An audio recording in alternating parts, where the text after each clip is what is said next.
interview up in Liverpool? It was outstanding. 3 wins out of 4. It was incredible actually to see athletes actually individually winning races and the way they did them. And I think we didn't expect those wins, but we did expect athletes to make the team. So I think people really performed above where we expected. But it showed a consistency actually of people dealing with championships, and that's what I was pleased with. And all I'd say is that I'd like to see Carrie come away with a performance that she's happy with, and probably better than what she did last time when she finished in the top 10.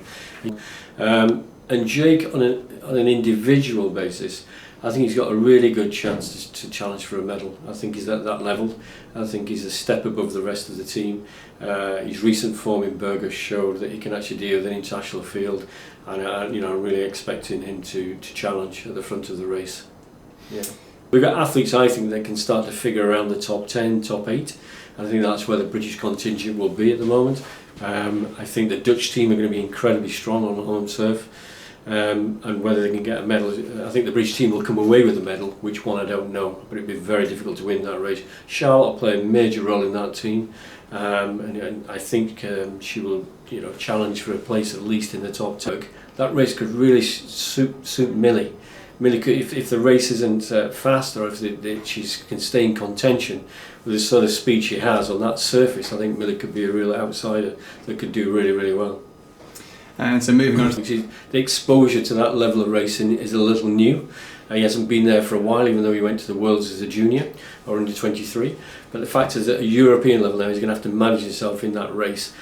He's in great form, he's in great shape, and I can see that he could actually be a team member that can count as well. So finishing in the sort of top 15, top 20 in that area would be a huge performance. Moving any further forward from that again would be an incredible performance environment. I think we know that Dowie's on a build back.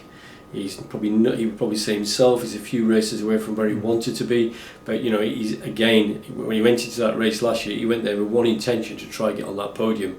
If he's in that type of shape, I think we'll expect to see Dowie again, going for the podium and running at the front of the race. There's no doubt. I think Matt's been developing really well. I think he's winning Milton Keynes, which is a brilliant outing there against a good field, and then coming into the trial where he was 4th, which shows a level of consistency. What Matt will take in that event more probably so than the others is the experience of being at that championship before, and I think with Jake, Matt and the other guys involved there's a really strong chance of that team will pick up a medal. So I think Matt will be involved in a medal winning performance as a team.